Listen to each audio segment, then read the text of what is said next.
当地时间16号晚，国务院总理李强在结束出席世界经济论坛2024年年会，并对瑞士进行正式访问后，乘包机抵达都柏林国际机场，开始对爱尔兰进行正式访问。17号上午，李强在都柏林总统府会见爱尔兰总统希金斯。李强表示，今年是两国建交45周年，中爱互利合作大有可为。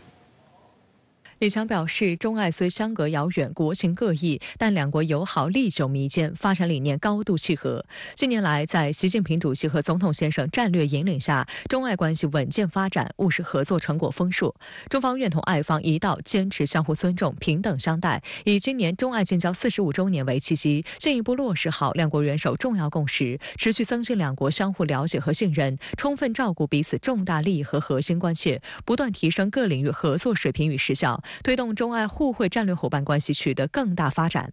李强指出，中爱互利合作大有可为，中方愿同爱方深化经贸投资、绿色发展、科技创新等领域合作，双方要共同维护自由开放的国际贸易体系，维护全球产业链、供应链稳定畅通，践行真正的多边主义，为变乱交织的世界注入更多稳定性和正能量。希金斯表示，爱中关系保持良好发展势头，双方始终坚持相互理解、相互尊重。爱方愿同中方加强友好交流，深化互利合作，共同应对气候变化、粮食安全、可持续发展等全球性挑战，深化两国人民友谊，推动爱中关系不断深入发展。当地时间1月17号上午，李强在都柏林国宾馆同爱尔兰总理瓦拉德卡举行会谈。李强表示，为便利两国人员往来，中方将给予爱尔兰单方面免签待遇，希望爱方为中国企业提供开放、公正、非歧视的营商环境。瓦拉德卡表示，爱方一贯恪守一个中国原则，希望中国早日实现和平统一。外界注意到，这是李强作为国务院总理首次访问爱尔兰，爱尔兰方面也对李强此访高度重视。爱尔兰总理利奥瓦拉德卡评价，这是一次重要访问。此次的爱尔兰之行呢，是我们李强总理2024年开年首访的第一个欧盟国家。那么我们确实也关注到了爱尔兰此次的高规格接待，我们都能感受到双方呢希望能够进一步加强沟通，推动中爱双方各领域、各层级的互动交流进一步深化。务实合作走深走实。深圳卫视注意到，中国是爱尔兰在亚太地区最大的贸易伙伴。当前中爱经贸关系发展势头良好，双边贸易额连续9年创新高，双向投资持续扩大，40多家中资企业在爱投资兴业，创造5000多个就业岗位。目前，超过5万名中国人在爱尔兰工作、学习和生活，赴华工作、留学的爱尔兰公民数量也逐年增加。中爱两国已建立7对友好城市，人文交流日益密切。作为欧洲国家的爱尔兰，也是共建“一带一路”的重要参与者。2017年，爱尔兰正式加入亚洲基础设施投资银行，为促进中爱两国、爱尔兰同其他亚洲国家经贸往来带来极大便利和广阔发展空间。爱尔兰这个国家呢，它已经连续14年保持对华贸易顺差。那么，我们以牛肉为例的话，爱尔兰呢是我们批准允许向中国出口牛肉的第一个欧盟国家。此外呢，爱尔兰呢，它在这个通信技术、人工智能等高新技术领域呢，也具有明显优势。我们也非常期待同爱方能够进一步在科技领域深化合作。中国国际问题研究院欧洲所助理研究员吴岩向深圳卫视表示，爱尔兰是重要的欧盟成员国，处理好中爱关系，对于推动中欧关系发展发挥着关键作用。一直以来，我们视中爱关系为中欧关系的重要组成部分。我们期待将中爱关系打造成不同历史文化、不同政治背景国家之间友好相处、合作共赢的典范。我们也希望呢，爱尔兰能够一直在中欧的交往发展过程当中呢，扮演窗口和桥梁的作用，在中欧关系当中持续发挥积极和建设性作用。在访问爱尔兰前，当地时间16号下午，李强在达沃斯出席世界经济论坛2024年年会期间，还会见了欧盟委员会主席冯德莱恩。李强表示，当今世界变乱交织，中欧关系在主要大国关系中保持稳定，这是双方共同努力的结果。针对外界高度关注的中欧经贸关系议题，李强表示，中方愿进口更多适销对路的欧盟产品，也希望欧盟放宽高技术产品对华出口限制，双方相向而行，推动中欧贸易更平衡发展。李强还强调，希望欧方在经贸问题上做到公正、合规、透明，公平对待中国企业，审慎出台限制性经贸政策和使用贸易救济措施。双方要以举行中欧高级别人文交流对话机制新一次会议为契机，为中欧关系注入新活力。一直以来呢，我们都将对欧工作视为我们的外交工作优先。我们也希望能够借此呢，向欧方展示我们推进高质量发展、高水平对外开放的决心和信心，能够推动欧方呢正确认知中国。同时呢，我们也希望欧方呢能够公平地对待中国企业，与中国共同努力，共同推动中欧关系企稳向好。冯德莱恩则在会见中表示，欧方赞赏中方不断扩大对外开放，重申不希望同中方脱钩，愿同中方加强对话沟通，在应对气候变化、推动世界贸易组织改革等领域深化合作，增进人文交流，推动欧洲关系进一步发展。事实上，欧盟正面临筑高对华贸易壁垒的批评。去年9月，冯德莱恩决定对中国电动车展开反补贴调查。同年11月，欧盟还对从中国进口的一些塑料产品征收临时反倾销关税。上个月，欧盟对从中国出口的生物柴油和3聚氰胺展开反倾销调查。今年1月5号，中国商务部公布将对部分原产自欧盟的进口白兰地实施反倾销调查，此举被认为是北京采取的对等反制行动。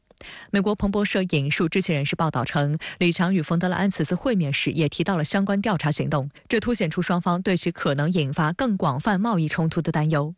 中国国际问题研究院欧洲所助理研究员吴岩向深圳卫视表示，在当今世界发生复杂变化的情况下，欧方面对一系列的危机和动荡会产生一定的应激心态，但事实证明，合作共赢才是化解困境的最佳途径。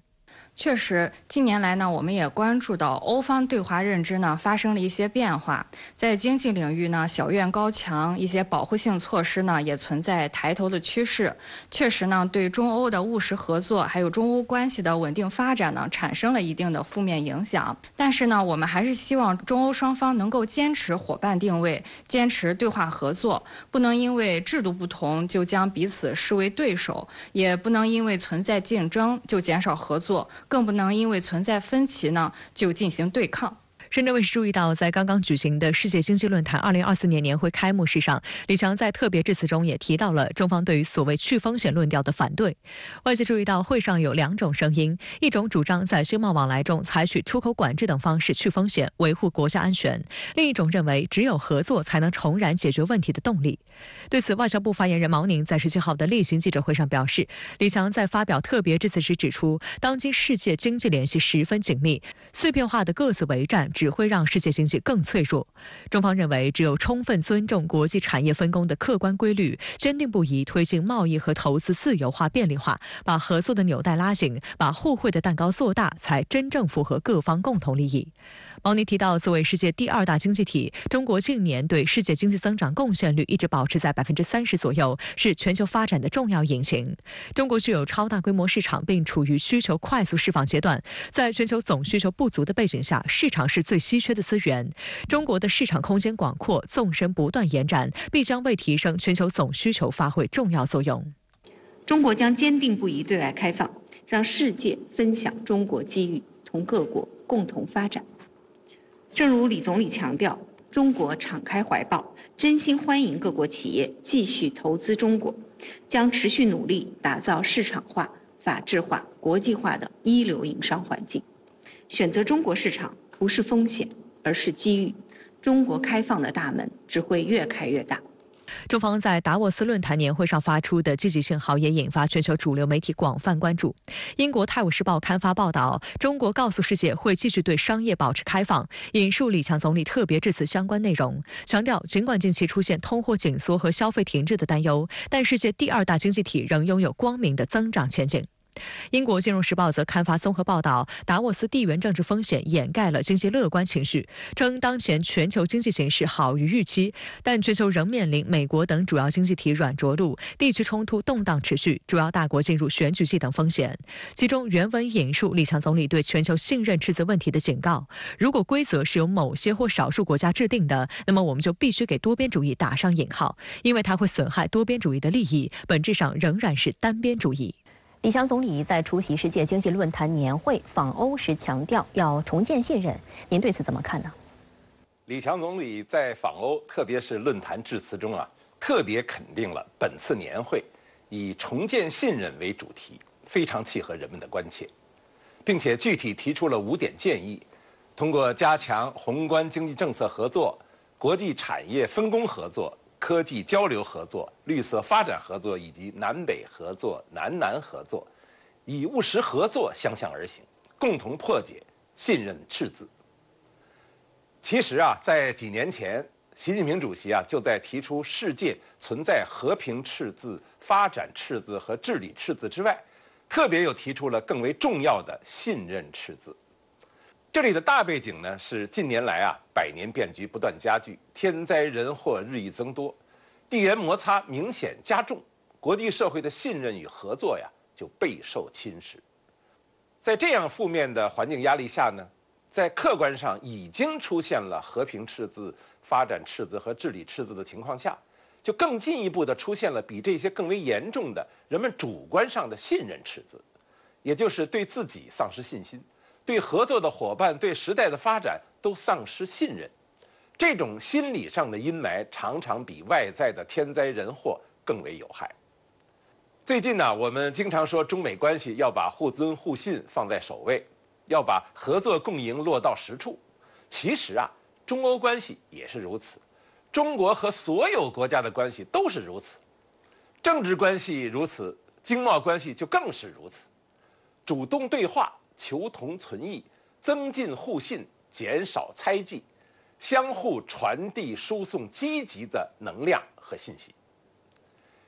这次李强总理率领庞大的代表团出席论坛，全面介绍中国1年来的发展业绩和政策取向，强调中国是重信守诺的国家，始终以最大的诚意，付出最大的努力，以实实在在的成果向世人证明中国是最值得信任的。同时还会见各国政要，并访问欧洲，强调要把中欧领导人会晤重要共识落到实处，本着相互理解、相互尊重的原则，坚持伙伴定位，坚持对话合作，坚持互利共赢，坚持妥处分歧，进一步提升相互关系的稳定性、建设性、互惠性、全球性。这就是向世界展示中国对自己的信心，对欧洲以及所有合作伙伴的信心，对世界合作发展的信心。同时也希望欧洲及所有的朋友们也都能以同样的这种有信心的姿态投入2024年的工作之中。1年之计在于春，同时人类之计在于心，全球之计在于和。只要我们团结一心，就一定能够克服困难，心想事成。2023年国民经济运行数据出炉，全年 GDP 总值比上年增长5.2%。在17号上午的国务院新闻办召开的新闻发布会上，国家统计局局长康毅介绍，我国经济回升向好，高质量发展扎实推进，主要预期目标圆满实现。此外，5.2%的增速更是引起国际社会广泛关注。有分析指出，这一数据含金量十足，不仅高于5%左右的官方目标，如果从对世界经济增长的贡献率这个角度来看，更是比美洲、欧洲还有日本加在一起还要多。初步核算，全年国内生产总值126万0582亿元，按不变价格计算，比上年增长5.2%。国家统计局局长康毅表示，2023年面对复杂严峻的国际环境和艰巨繁重的国内改革发展稳定任务，我国经济回升向好，供给需求稳步改善，转型升级积极推进，就业物价总体稳定，民生保障有力有效，高质量发展扎实推进，主要预期目标圆满实现。有分析指出，5.2%这一数据含金量十足。首先，去年政府工作报告提出的目标是2023年国内生产总值增长5%左右，如今看不仅实现了目标，而且超过了预期。这说明疫情防控平稳转段，我国经济持续回升向好，高质量发展扎实推进。此外，按照5.2%的增速，意味着去年我国经济增量就超过6万亿元，相当于一个中等国家1年的经济总量。事实上，这几年我国每年的经济增量都能达到一个中等国家1年的经济总量，这是一个非常了不起的成就。与此同时，多年来我国经济对世界经济增长的贡献总体上保持在30%左右。根据世界银行对2023年各主要经济体 GDP 和增速的预测进行估算，中国经济增量将是美国的1.5倍左右，是欧欧元区的16.5倍左右。过去1年，中国比美洲、欧洲还有日本加在一起还要多。这些数据足以说明，中国经济仍然是世界经济增长的最大引擎。那么在当前的国内外形势之下呢，具有重要的意义。那么首先呢，就是在全球经济增速放缓、贸易摩擦的这种背景下呢，我国 GDP 增速保持在一个合理的区间。那么表明呢，我国的经济呢比较具有韧性，对世界经济增长的贡献呢继续保持在有望保持在30%以上。这得益于我国政府的一系列稳增长、调结构、惠民生、防风险的政策措施，那么为经济增长呢提供了有力的支持。对于过去1年的经济表现，康毅用4个词概括：回升向好、成色十足、表现亮丽、殊为不易。据统计，去年全国居民人均可支配收入39,218元，比上年名义增长6.3%，扣除价格因素，实际增长6.1%。从就业看，就业形势总体改善，全年城镇调查失业率比上年下降0.4个百分点，特别是农民工就业形势改善比较明显。从物价看，物价总体保持温和上涨，全年 CPI 上涨0.2%，核心 CPI 上涨0.7%。在发布会上，国家统计局还介绍了去年我国经济高质量发展、双循环格局发展态势、新旧动能转换等方面的运行情况。中国人民大学重阳金融研究院宏观经济研究部主任蔡彤娟向深圳卫视记者分析，在新常态下，我国经济增长从高速转向高质量，更加注重结构优化、动能转换、绿色发展等方面。那么去年我国高技术产业、新兴产业都获得了比较快速的一个增长，特别是像新兴的产品。太阳能电池、新能源汽车等等都是一个高速的增长。那么消费和服务业这些领域也表现出良好的发展势头，这说明我国经济结构调整取得了积极成果。面对过去1年错综复杂的国内外形势，中国经济交出怎样的答卷？国家统计局局长康毅在今天的发布会上给出了答案。在与现场外媒记者的交流过程中，他们也告诉我，相比于全球范围内的高通胀和经济增长之间的艰难平衡，中国能够保持物价的总体稳定，实属难能可贵。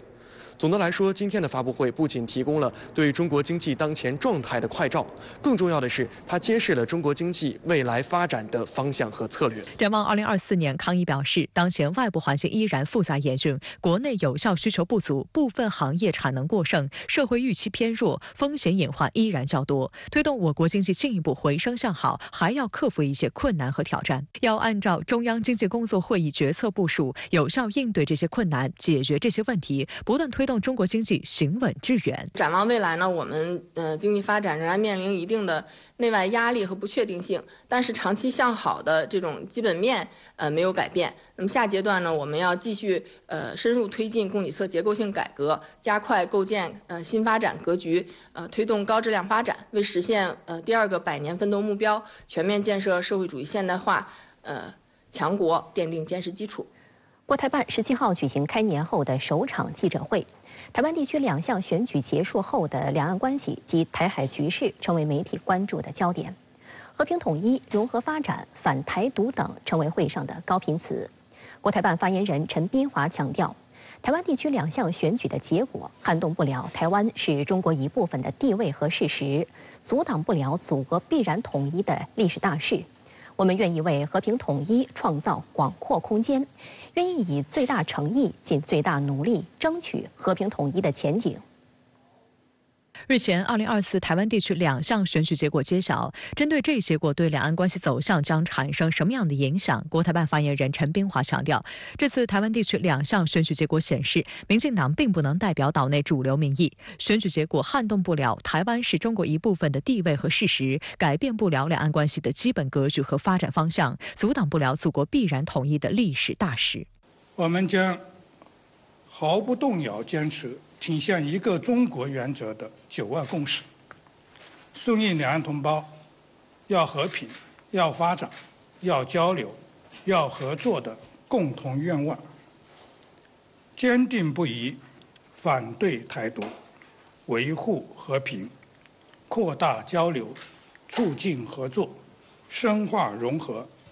推进统一。值得注意的是，据台媒报道，民进党派系新潮流的办公室17号发出声明称，赖清德退出新潮流。新潮流是目前民进党内最具实力的派系，具有强烈的台独理念。分析指，此次台湾地区选举中，新潮流系成为在野力量抨击的主要对象，被指要为当前民进党当局的腐败滥权负责，这是赖清德选择划清界限的主要动因，而且有意淡化其台独色彩。而针对赖清德在选后称，两岸对话交流能降低风险，必须用交流取代围堵，用对话取代对抗，才能和平共荣。只有和平对等、民主对话，才符合两岸人民的利益。陈明华强调，在一个中国原则基础上，台湾任何政党、团体同我们的交往都不存在障碍。以对话取代对抗，以合作取代争斗，以双赢取代联合，两岸关系才能行稳致远。民进党顽固坚持台独分裂立场，是其与我们交往的根本障碍。台独与台海和平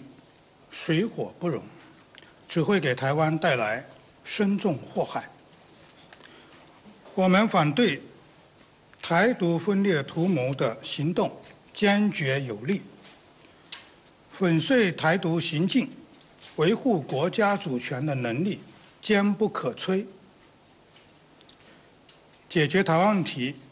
完成国家统一的意志坚定不移。陈明华表示，网上出现的武统声音，恰恰反映了岛内各界对民进党可能加剧台海形势紧张动荡的担忧。下架民进党反对台独，要和平不要战争，要发展不要衰退，要交流不要分离，是岛内主流民意。我们将继续坚持和平统一、一国两制方针，坚持寄希望于台湾人民的方针，坚持团结广大台湾同胞，共同推动两岸关系和平发展，推进祖国和平统一进程。只有实现祖国统一，才能从根本上清除台独分裂的隐患，彻底粉碎外部势力以台制华的图谋，捍卫国家主权、安全、发展利益，才能结束两岸长期政治对立的特殊状态，实现台海永久和平，把两岸同胞的智慧和力量更好地凝聚起来，维护好、建设好我们共同的家园，创造全体中华儿女和中华民族更加幸福美好的未来。台湾是中国的一部分，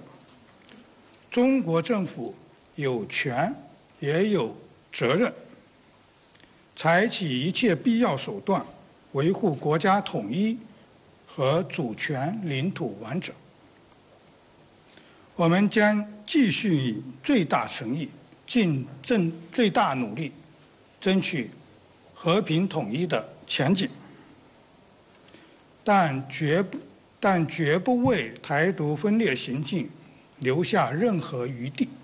整场发布会持续了长达80分钟，发言人回答了20多个问题。在回答我关于大陆经济惠台措施的问题时，发言人陈斌华肯定地表示，我们始终尊重、关爱、造福台湾同胞。他同时还用了很大篇幅介绍了2023年两岸的人文经济交流成果和大陆对2024年要和平、要发展、要交流、要合作的坚定愿望。正如发言人反复提到的，也希望台湾同胞秉持大义，把握大势，两岸民心相向而行。我想这也是新年大陆对台湾的热切期待。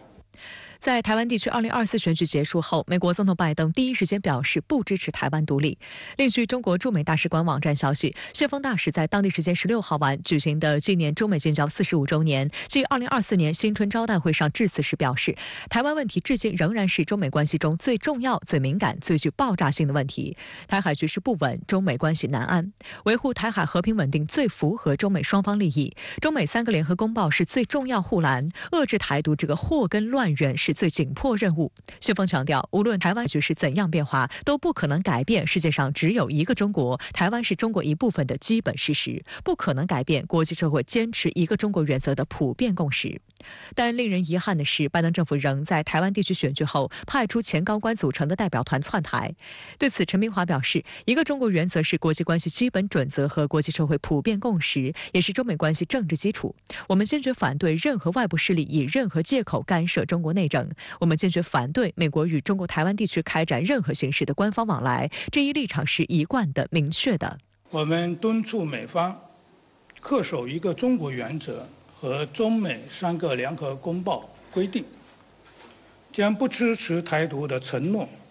落到实处，停止向台独分裂势力发出任何错误信号。而对于太平洋岛国瑙鲁宣布与台湾当局断绝所谓外交关系，愿与中国复交，陈明华表示，这是民进党上台以来第10个与台湾断绝所谓外交关系的国家。世界上只有一个中国，台湾是中国神圣领土不可分割的一部分，这是历史和法理的事实，也是国际社会普遍的共识。事实一再证明，坚持一个中国原则是人心所向，大势所趋。当天的外交部例行记者会上，发言人毛宁也强调，瑙鲁政府承认一个中国原则，同台当局断交，愿同中国复交，是瑙鲁政府内阁的集体决定，是瑙鲁作为主权国家独立自主做出的正确选择。我们注意到，瑙鲁议会昨天全票通过决议，支持核可并确认瑙鲁政府同中国复交的决定，将致力于发展瑙中外交关系，开展2个主权国家之间的友好合作。这再次充分说明，一个中国原则是人心所向，大势所趋。毛宁表示，关于中国和瑙鲁复交的具体安排，我们将适时发布消息。我们也愿意同瑙鲁在一个中国原则的基础上，开启2国关系的新篇章。双方将在平等相待、相互尊重、合作共赢、开放包容的基础上，开展各领域的双边合作。我们不会为合作领域设置任何的限制。相关话题继续来连线特约评论员耿先生。国台办于今天举行新闻发布会，就近期两岸关系热点议题予以回应。您对此如何分析呢？国台办举行新年首次新闻发布会，内容很全面啊。作为2024两岸关系的新年展望，我把它概括为16个字，就是反独促统、维和促融、掌握主动、守正创新。这里啊有2个重点。第一呢是反独，为什么要把反独放在两岸关系的首要位置上呢？邓小平先生早就讲过，中华民族的民族性就是要统一，就是要复兴，因此解决台湾问题是历史的必然。而且邓小平先生还尖锐地指出，所谓台独是一个伪命题，因为无论从历史、现实还是未来各种情况来看，都表明台独是不可能实现的事情。如果有人要搞台独，其实并不是真正的台独，而是为一些外部势力制约中国、分裂中国建造的桥头堡，是打乱中国发展进程、威胁中国领土主权完整、危害中国人民和平稳定生活的战争挑衅。中国政府、军队和14亿中国人民都不会允许这种情况发生。今天的国际社会也不能接受这种情况发生。同时，随着中国的不断壮大，中华民族比以往任何时候都更有能力、更有信心，也更加接近实现祖国的完全统一。但是，世界100年未有之大变局加速演进，美国呢在加大以台制华，台独势力也在垂死挣扎，台海也面临着新的战略环境。祖国统一就是同台独分裂势力和外来干涉势力不断斗争，直至最终胜利的过程。只有增强忧患意识，坚持底线思维，敢于斗争、善于斗争，坚决挫败台独挑衅和外来干涉行径，才能维护台海和平发展，走向和平统一，才能坚定捍卫国家的主权和领土完整。第2个重点呢是促融。迈不开两岸融合发展的步，就堵不住台独势力分裂的路。习近平主席一直强调要增进两岸同胞的福祉，实现两岸同胞对美好生活的向往，要深化两岸各领域融合发展，完善增进台湾同胞福祉的制度和政策，推动两岸共同弘扬中华文化，促进两岸同胞心灵契合的对台工作举措，彰显以人民为中心的发展思想，筑牢两岸命运共同体意识。两岸各领域融合发展才是祖国和平统一的基础工程，才会从根本上使台独分裂图谋归于失败。半岛局势紧张之际，朝鲜和俄罗斯持续走近，引发外界高度关注。据朝中社消息，俄罗斯总统普京16号会见了到访的朝鲜外务相崔善基。崔善基当天也与俄罗斯外长拉夫罗夫进行会晤，就进一步深化两国合作达成协议。此外，朝鲜和韩国领导人近日互相放狠话，更加重了外界对半岛局势的担忧。16号，普京在克里姆林宫接见了由朝鲜外务相崔善季率领的朝鲜代表团，俄罗斯外长拉夫罗夫也在场。在此之前，拉夫罗夫与崔善季举行会见，双方谈及当前朝鲜半岛紧张局势。拉夫罗夫指，美国及其追随国家针对朝鲜制造安全威胁，对半岛局势毫无注意，并指俄方将倡导推动不附加任何先决条件的谈判进程，以实现东北亚地区持久和平稳定。拉夫罗夫表示，双方还讨论进一步深化两国合作，以实现俄朝关系全面发展。Время, которое мы выбрали для нашей встречи, как нельзя лучше подходит для того, чтобы подвести предварительные итоги той активной работы, которая была начата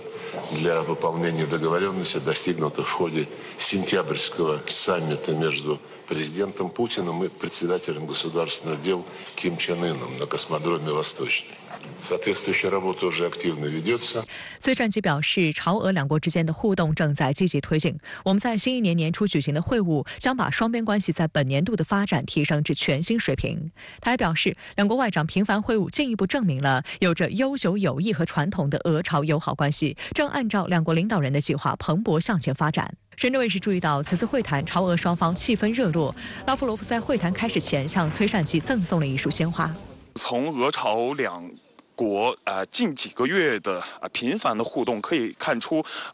朝鲜已经被俄罗斯视为在全球地缘政治格局当中非常重要的一个关键的国家。这种关系已经被俄罗斯提升为这种战略性的合作伙伴。另一方面，那这个普京总统高规格的接待朝鲜的外长，也是对于去年金正恩访俄所达成的一系列的成果所达成的这样的一个成果表示的一种满意，那也是为了普京总统能够在近一段时间访朝所做铺垫。俄方还透露，普京在可预见的未来将访问朝鲜，具体时间将会通过外交渠道进行商讨。俄罗斯计划在所有领域与朝鲜发展伙伴关系。Мы надеемся, что такой визит состоится, что президент России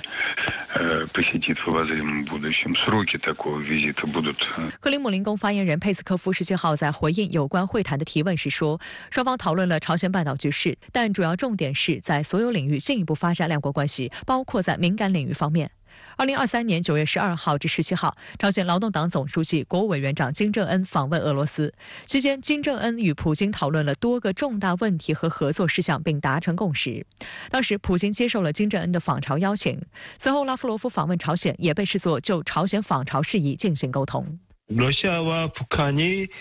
중장기적인 전략적 일치를 만들어가고 있다. 虽然说俄罗斯和朝鲜在综合国力上是相差的很大，但是两国在合作上是互补性是非常强的。一方面，这个朝鲜从这个建国以来就一直受着粮食问题的困扰，那俄罗斯又作为全球出口粮食最大的国家之一，可以缓解甚至彻底解决朝鲜的粮食危机的问题。另一方面，这个朝鲜和俄罗斯在军事方面都有非常强的这样的一个互补性。朝鲜急于需要这种先进的这个武器以及研发上面的来自俄罗斯的支持呢，俄罗斯也需要在导弹以及其他军事上面来自朝鲜对于战场上的帮助。值得一提的是，进入2024年以来，半岛局势骤然紧张，在韩美军演的不断挑衅下，朝鲜对韩国的态度日益强硬。在15号召开的朝鲜第14届最高人民会议第10次会议上，朝鲜劳动党总书记、国务委员长金正恩表示，应在朝鲜宪法中将韩国定义为头号敌国和永远的主敌。有关条文应明确禁止居民使用3000里锦绣江山、8000万同胞等误导韩朝为同族的词汇，还应删除朝鲜宪法中北半部自主、和平统一、民族团结等措辞。朝鲜应为此修宪，并在下一次的最高人民会议上进行审议。金正恩还表示，作为南北交流合作象征的京义铁路线，其朝方区段应完全切断至不可恢复的水平，以完全隔绝韩朝边境地区之间的一切切联络条件，并分阶段严格实施。还应当拆除位于平壤南部关口的祖国统一3大宪章纪念塔，从朝鲜民族历史中彻底摒弃统一、和解、同族概念。金正恩表示，若韩方胆敢侵犯朝鲜一丝一毫的领土、领空和领海，将即刻被视为发起战争。 우리는 전쟁을 바라지 않지만 결코 피할 생각 또한 없습니다. 전쟁이라는 선택을 할 그 어떤 이유도 없으며 따라서 일방적으로 결행할 의도도 없지만 일단 전쟁이 우리 앞에 현실로 다가온다면 절대로 피하는 데 노력하지 않을 것이며 자기의 자주권 사수와 인민의 안전, 생존권을 수호하여 우리는 철저히 준비된 행동에 완벽하고 신속하게 임할 것입니다. 美欧曾批评朝鲜向俄罗斯输送导弹，同时怀疑俄罗斯向朝鲜输出火箭技术。现在俄罗斯公开说与朝鲜进行所有领域合作，包括敏感领域。那您怎么看待朝俄关系？怎么看待越来越紧张的朝韩关系呢？这是一个好问题。朝俄关系和越来越紧张的朝韩关系呢，都是与俄乌军事冲突的新进展有关系，而背后呢，则是变化中的俄美关系。 俄乌军事冲突是美俄的直接较量，乌克兰呢不过是美国的战前士兵。那么俄乌打到现在，乌克兰一方呢显得疲惫，美欧军援迟迟不到，西方呢出现了乌克兰疲劳症，说白了呢就是失败感。而俄罗斯一方呢虽然代价够大，但是在战场上逐渐占了上风，不缺武器，也不缺兵源。朝鲜是否给俄罗斯输送了武器，我们尚且不知，但可能性呢比较大。 至于说美国和欧洲的批评是典型的只许州官放火，不许百姓点灯。他们为什么能向乌克兰和以色列输送各种武器，而不许朝鲜对盟友俄罗斯予以支持呢？总之呢，是俄罗斯在战场上越来越占优势，也增加了更多的自信。俄罗斯公开说与朝鲜进行所有领域合作，包括敏感领域。一呢是对乌克兰及背后的美欧予以威慑；二是表明。 这个俄美冲突呢，正在部分的转移，从乌克兰转向朝鲜半岛。实际上呢，双方都后退了一步。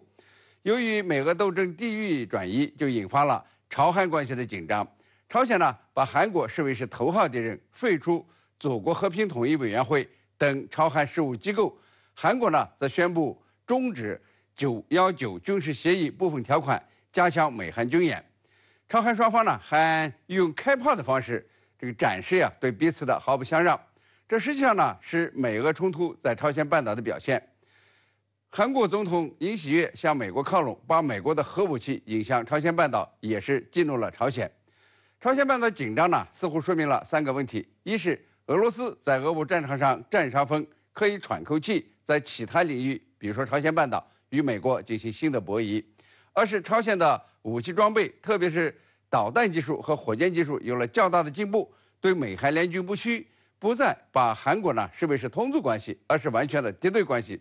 三是朝俄关系进一步加强，要用全领域合作来应对美韩的延伸威慑，在朝韩之间呢形成力量平衡，不能让这个美韩为所欲为。朝鲜半岛爆发意外冲突的可能性是很大，背后呢就是美俄的激烈对抗。 16号，在瑞士达沃斯举行的世界经济论坛年会上，乌克兰总统泽连斯基继续敦促各界领袖向乌克兰提供更多军事援助。当天，泽连斯基还与美国国务卿布林肯、欧盟委员会主席冯德莱恩等美欧高层会面。尽管美欧都重申会继续支持乌克兰，但在内部分歧不断的情况下，美欧的军援承诺还能兑现吗？来看报道。 16号，乌克兰总统泽连斯基同美国国家安全顾问沙利文和美国国务卿布林肯举行双边会谈。布林肯在会谈中承诺，尽管美国国会在批准新资金问题上存在意见分歧，但美国仍将持续支持乌克兰。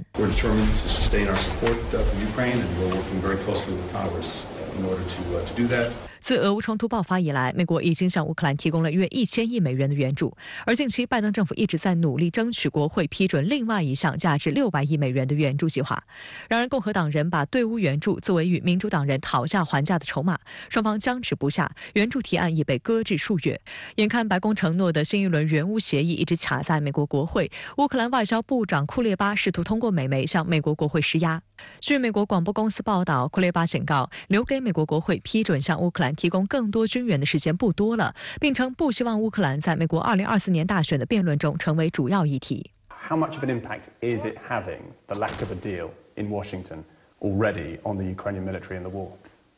Well, time is running out. If the West is not able of stopping Russia in Ukraine, who else is it able to stop in other parts of the world? 那在当前美国大选即将进入到这种白质化的这样的一个重要的时刻，乌克兰外长喊话其实是一种政治上对于美国的这样的一个拉拢。那可以预见，美国大选进入这样的一个大选周期以后，日后是否降低或者停止对于乌克兰的这样的一个军援，也会成为乌克兰 目前较为担心的问题。分析认为，寻求安全保障、争取军事援助是泽连斯基此次访问瑞士的目的之一。现在，美国的援助资金已经枯竭，乌克兰将寻求外部军事援助的方向转向了欧洲。16号，泽连斯基也会见了欧盟委员会主席冯德莱恩。除推动开启乌克兰入盟谈判议题外，双方还就欧盟再次启动对乌克兰500亿欧元长期援助计划的问题进行了讨论。在欧盟内部，匈牙利是推动这笔军援的主要障碍。冯德莱恩承诺 将在2月1号举行的欧盟峰会上努力说服匈牙利。如果无法成功说服，欧盟可能会寻求排除匈牙利的投票。My personal priority is to have an agreement by 27. If this is not possible, we are prepared for an agreement by 26, but I strongly support and prefer an agreement by 27. 但匈牙利总理欧尔班的态度依旧强硬，他表示希望对乌克兰的任何援助计划都与常规的欧盟支出分开，以免各个国家本应得到的财政资源可能流向乌克兰。Mind a két ország számára fontos a szuverenitás. Magyarország részéről és úgy érzem, hogy itt van azonosság, nem örülünk a brüsszeli szuperállami kezdeményezéseknek. Egyáltalán nem örülünk az illegális migrációt legitimizálni akaró törekvéseknek. 随着俄乌这战事马上接近2年，各个国家出现了援乌的疲劳症，这些疲劳症是源于这些欧盟给予乌克兰所谓的这些优惠的待遇，严重的损害了乌克兰的邻国以及欧盟成员国的核心利益。在西方国家摇摆不定的情况下，乌克兰的亲密盟友拉脱维亚则表示将支持乌克兰直到胜利。彭博社报道，拉脱维亚国防部长安德里斯·斯普鲁兹称，拉脱维亚正在逐步建立一个由近20个国家组成的联盟，向乌克兰武装部队提供数千架新无人机。他指出，无人机战已经成为这场战斗中的重要元素，填补库存将给基辅武装力量提供助力。除此之外，塔斯社报道，法国总统马克龙16号也公开了新的对乌武器援助计划。马克龙说，巴黎准备向基辅当局提供40枚斯卡普1G 巡航导弹和数百发炮弹。 We will continue helping Ukraine with its needs. 马克龙还表示，当前欧洲面临的最大风险仍然是乌克兰危机，因为关系到欧洲自身安全。他计划2月访问乌克兰。事实上，在马克龙公开表态之前，法国新任外长塞茹尔内已于本月13号访问乌克兰。此前，英国政府也承诺向乌克兰增加新一轮援助。泽连斯基12号与苏纳克在基辅签署了为期10年的两国安全合作协议。根据协议，2024至2025财年，英国将向乌提供25亿英镑军事援助。英方支持其国防企业在乌投资并开展合作，支持其武器装备在乌维修、保养和本地化生产，支持加快相关军事技术转让，以及加强对乌关键基础设施的保护。在这25亿英镑军事援助中，至少有2亿英镑将用于采购军用无人机和无人艇等，这将成为乌接受的最大一笔无人机援助。然而，英法最近的承诺仍然停留在表态层面。俄新社援引俄政治学家伊尔辛的观点称，英国、法国等国加大宣扬对乌支持，是为了重新提升其在欧洲的政治影响力。英国表现得尤其活跃，试图强调其脱欧后也恢复曾经的实力。有俄媒分析，英法等欧洲国家正试图接替美国，积极承担对乌援助的责任，但欧洲不具备美国那样足够的资源，难以填补美国留下的空白，且欧盟内部分歧日渐凸显。因此，乌当局最有可能得到的是一堆口头承诺，而非真金白银或是实际的枪炮弹药。未来，西方或将更加倾向于和谈。英国跟法国的自身的实力，甚至说整个欧洲的自身实力都难以来填补美国在乌克兰问题上的这样的一个空白。我们可以看到，未来一段时间可能是口头上的这样的一个声援和支持要远远超过真金实弹要多得多。泽连斯基试图让乌克兰问题成为达沃斯首要议题，但似乎没有达到目的。俄乌军事冲突今后将如何演进呢？陈先生，没错，泽连斯基呢试图让乌克兰问题成为达沃斯首要议题，并敦促政界和商界领袖给予乌克兰更多的军事和经济援助。但是两个希望呢似乎都有点落空，除了得到美欧政客的一大堆毫无新意的口水以外，好像没有拿到什么实惠。为了突出乌克兰问题的重要性，乌克兰在达沃斯论坛开幕前呢举行和平会议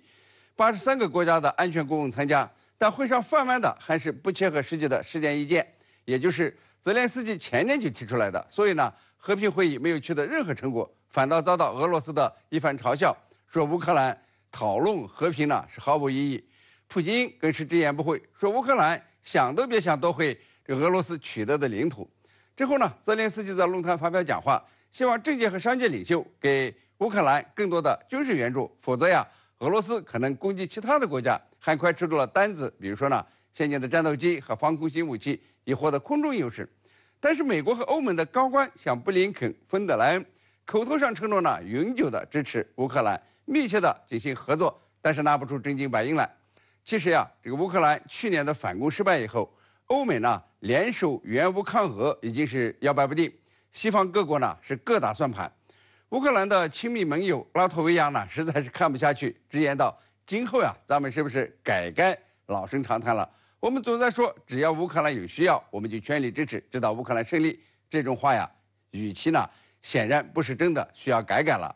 那么在达沃斯论坛上，乌克兰问题没有成为首要议题，这是议题之一，其热度呢要低于加沙战争、红海航运、中国经济增长、人工智能究竟带来什么等等，似乎意味着乌克兰问题大势已去。从欧美只表决心支持乌克兰，但没法拿钱给乌克兰，也表明西方对乌克兰有点失望，对战胜俄罗斯呢基本上不抱希望了。好了，这也预示了俄乌军事冲突的未来走向。俄乌呢将继续死缠烂打，缺乏西方援助的乌克兰得靠自己的努力来打仗了。也许到了下半年，对于援助乌克兰不堪重负的西方会主动的找俄罗斯敦促俄乌双方停火。日本共同社15号引述多名政府相关人士的消息称，日本和澳大利亚两国政府正探讨加强合作，包括在两国周边出现突发事态之际，自卫队和澳军共享情报等举措。这是日本在军事上的又一突破性举措。日媒报道还特别提及此举针对中国。观察指出，日澳此举是对此前双方达成共同安全宣言的进一步落实，其后果是加剧亚太地区的紧张局势，增加亚太地区军事对抗的不确定性。日本共同社称，日本政府把澳大利亚定位为仅次于美国的准同盟国，希望提高所谓对华威慑力。报道引述相关人士的消息透露，这一举措假定在东海等日本周边出现突发事态的同时，南太平洋和南海等靠近澳大利亚的地区也发生了紧急事态。两国防务部门似乎正在协调各自的突发事态应对方针，磋商情报共享方式。深圳卫视注意到，日本首相岸田文雄和澳大利亚总理阿尔巴尼斯于2022年10月发表新版的安保合作共同宣言，该宣言成为未来10年日澳安保防卫合作的指南，也是继2007年两国首次发表安保联合宣言之后，日澳准同盟关系再度升级。这一宣言确认，两国军队可在对方国家举行军演、互通装备、共享情报、就国防科技及国防产业展开合作等。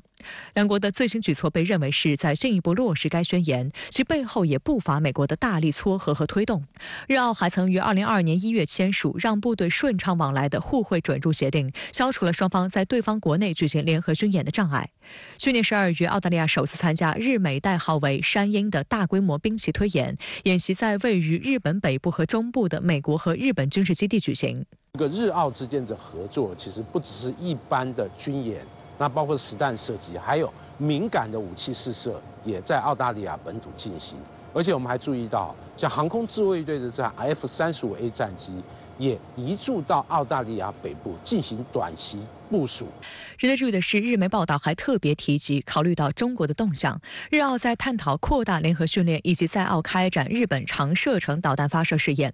报道称，日方为完善摧毁他国疆域内导弹基地等的对敌基地攻击能力，就在日本国内受到限制的长射程导弹发射试验，正询问能否在澳实施。日方希望不断合作，促成制定展示今后广泛合作方式的防卫合作方针。这一动向尤其值得警惕。此前也有日媒报道，日本希望在本世纪30年代部署飞行分别达到约2000公里及约3000公里的长射程导弹，此后这一计划被提前至2025年。日本共同社认为这体现了日方的紧迫感。然而日本国内既缺乏战略纵深，不具备中远程导弹试射的条件，又面临和平宪法的约束，能借助澳大利亚的地方对日本可谓是求之不得。而澳大利亚在美国的误导下，正在滋生出一种莫名的不安全感，双方因此一拍即合。分析认为，如果这一动向得以实现，将成为日本对和平宪法彻底的实质性的背叛与突破，是包括很多日本民众在内的亚太所有爱好和平人士强烈担忧并坚决反对的。此前有日本媒体形容美日澳防务关系改变了游戏规则。事实上，观察指出，日本发展远程导弹已不只是改变游戏规则，对曾经遭遇过日本军国主义侵略的国家而言，这更像是揭开了恶魔的封印。那随着日本不断的强化它武器装备的这个发展，尤其它要发展所谓的攻击性武器，还有相关的兵力，因此和澳大利亚方的合作，在这个部分未来会给自卫队更多的方便之门，让它不只是让武器相关的科技检验那更加务实，更加有良好的场所，而且与像澳大利亚或与美军之间的协作、联合军演，其实利用这个场所也可以同步进行相关的检验。